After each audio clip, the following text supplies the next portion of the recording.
झालं तेव्हा ऑर्डर स्पष्ट करा, तेव्हा लोक सगळी जागे होत्या.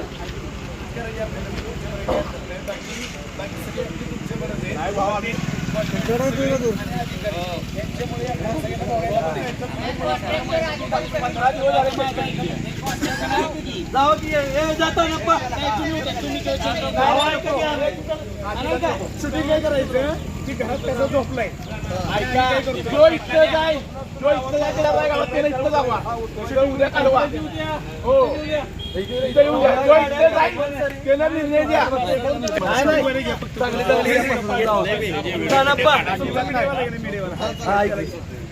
गाड्या अडवून बघा मग जाऊ नका रे. 15 दिवसापासून आपला सोनगाव कचरा डेपो पेटलेला आहे. त्या अनुषंगानं आम्ही 10 मार्चला आपले नगराध्यक्ष असतील, सभापती आहेत आणि सीओ साहेबांना एक निवेदन दिलं होतं की हा कचरा त्वरित थांबला पाहिजे. आणि त्या अनुषंगाने सुरुवातीचे 2-3 दिवस त्यांनी युद्धपातळीवर काम चालूही केलं.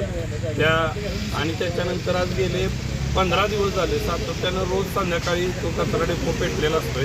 आणि आमच्या या परिसरातले जकातवाडी, शापूर, सोनगाव, डबेवाडी आणि या संपूर्ण भागात सगळ्यांना त्या धुराचा प्रचंड त्रास होतोय. त्याचा आज उद्रेक म्हणून सकाळी 6 वाजल्यापासून सर्वसामान्य सगळ्या नागरिकांनी घरातून बाहेर पडून आज कोणत्याही प्रकारची कुठलीही कचऱ्याची गाडी किंवा नगरपालिकेचे कुठलेही कचरा, साताऱ्याचा कचरा डेपोत आणला जाणार नाही. त्याच्यावर काहीतरी तोडगा निघाल्याशिवाय आम्ही इथून उठणार नाही, हा आमचा सगळ्यांचा ग्रामस्थांचा निर्धार आहे.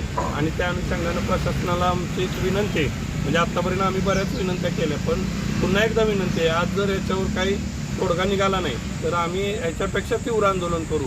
आज आम्ही फक्त कचऱ्याच्या गाड्या इथं थांबवलेल्या आहेत. उद्या याच्यापेक्षा जास्त ह्याच्यावर जर तोडगा नाही निघाला तर आम्ही कदाचित सामान्य लोकांना त्रास झाला तरी चालेल, पण आम्ही हे आंदोलन तीव्र करण्याचा इशारा देत आहे.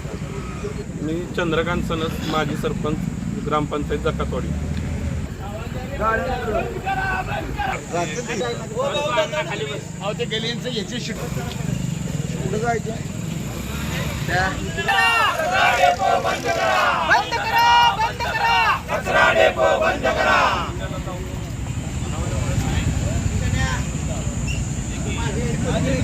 माझी बी तिकडे जायची.